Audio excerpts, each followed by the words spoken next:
अस्सलाम वालेकुम स्टूडेंट्स, इस वीडियो में हम पढ़ेंगे arrangement of functions in C program कि हम सी प्रोग्राम में फंक्शंस की अरेंजमेंट कैसे कर सकते हैं।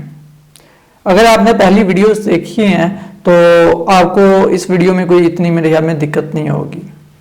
असल में क्वेश्चन में ये पूछा गया है कि जो फंक्शंस होते हैं सी प्रोग्राम में उनकी हम अरेंजमेंट कैसे कर सकते हैं। वो दो तरीके हैं। हम फंक्शन कॉल करने से पहले उसको लिख लें, ठीक है, उसको अरेंज कर दें फंक्शन को, या फंक्शन कॉल करने के बाद में उसको अरेंज कर दें, ठीक है। तो यहाँ पर यही लिखा हुआ है function definition before calling functions, ठीक है,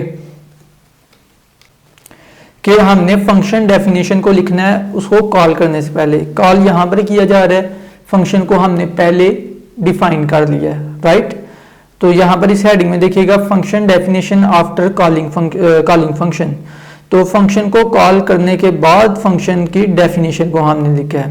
क्लियर हो गया। तो बस इनमें फर्क ये है कि अगर आप डेफिनेशन को फंक्शन कॉल करने से पहले डिफाइन कर देते हैं तो इसका मतलब ये है कि आपको फंक्शन प्रोटोटाइप या फंक्शन सिग्नेचर लिखने की जरूरत नहीं रहती। जबकि अगर आप फंक्शन को फंक्शन कॉल करने के बाद में लिखते हैं, जिस तरह यहां पर लिखा गया है, आपको ये फंक्शन सिग्नेचर या इसे फंक्शन प्रोटोटाइप भी कहते हैं, ये देना जरूरी होगा। क्लियर है। यहां पर यही लिखा हुआ है, इसको आप रीड भी कर सकते हैं। आई होप कि आपको क्लियर हो गया होगा। अब इसे प्रैक्टिकली कर लेते हैं।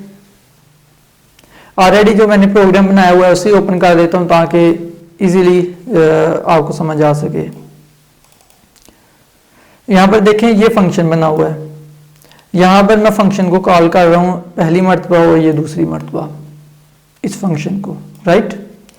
अब मैंने इस फंक्शन को कॉल करने से पहले डिफाइन कर दिया, इसलिए मुझे प्रोटोटाइप देना नहीं पड़ा। अगर फर्ज करें मैं इस फंक्शन को फंक्शन कॉल करने के बाद में डिफाइन करूं तो चेक करते हैं कि एरर आता है कि नहीं। मैं कंपाइलर रन करता हूं, एरर तो नहीं आया, लेकिन अगर आप यहां पर गौर करें तो यहां पर क्या आ रहा है, वार्निंग आ रहा है, ठीक है।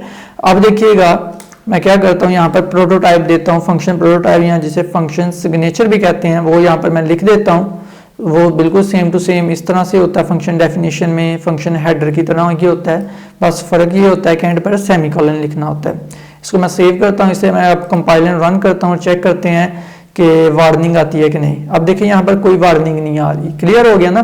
तो यहाँ पर मैंने फंक्शन डेफिनेशन को अरेंज किया है कॉल करने के बाद में।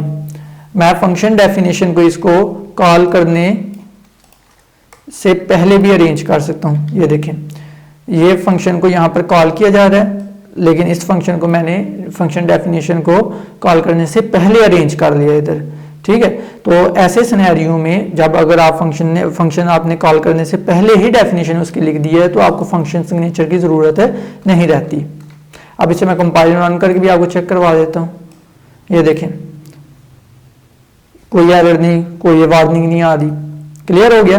यहाँ पर पहले फंक्शन को मैंने कॉल किया स्क्वेयर नाम के फंक्शन को, वो ये है। यहाँ से जैसे कॉल किया यहाँ पर कंट्रोल किया, ये 4 जो आर्गुमेंट है ये ए पैरामीटर के पास चला गया, और यहाँ से आगे ये लाइन जब एग्जीक्यूट हुई तो यहाँ पर ए को ए से मल्टीप्लाई किया और उसके आंसर को एसक्यू वेरिएबल में डाल दिया गया, और आगे से प्रिंट एफ में क्या शो करवा दिया गया, स्क्वायर इज इक्वल, और यहाँ पर जाहिर सी बात है 4 × 4 16, एसक्यू में 16 आना है, तो यहाँ %d की जगह पर एसक्यू की वैल्यू जो कि 16 है वो यहाँ पर शो हो जाएगी, और यहाँ पर \n की वजह से यहाँ से न्यू लाइन पर आ जाएंगे। फिर से यहाँ पर कंट्रोल आ जाएगा, अब यहाँ से यहाँ पर कंट्रोल आ जाएगा, और यहाँ से फिर फंक्शन को कॉल और ये फिर कंट्रोल यहाँ पर जाएगा। अब 32 ए के पास जाएगा, फिर इसी तरह से इसकी कैलकुलेशन होगी। यहाँ पर आउटपुट में 32 का स्क्वायर नजर आ रहा है 1024। क्लियर हो गया। फिर यहाँ से कंट्रोल यहाँ पर आएगा, यहाँ से होता हुआ यहाँ से लाइन नंबर 14 से निकलता हुआ प्रोग्राम कंप्लीट हो गया यहाँ पर। क्लियर। आई होप कि आपको क्लियर होगा कि हम फंक्शंस को कैसे अरेंज कर सकते हैं सी प्रोग्राम में। फंक्शन डेफिनेशन को हम कॉल करने से पहले भी डिफाइन कर सकते हैं, फंक्शन डेफिनेशन को हम कॉल करने के बाद में भी डिफाइन कर सकते हैं। यहाँ पर ये एग्जांपल लिखी हुई है, आप ये वाली एग्जांपल भी लिख सकते हैं जो मैंने आपको प्रैक्टिकली करके बताया, वो भी लिख सकते हैं, या खुद भी आप लिख सकते हैं, लेकिन सही होना चाहिए। आई होप क्या वो ये क्लियर होगा। अगर कोई क्वेश्चन हो तो आप कमेंट बॉक्स के जरिए पूछ सकते हैं। इल्म की जिस यूट्यूब चैनल को सब्सक्राइब करें और साथ में बेल आइकन पर भी क्लिक करें। इस वीडियो को अपने दोस्तों के साथ शेयर करें ताकि उनकी मदद हो सके। Thank you so much for watching this video. Take care. अल्लाह हाफिज़।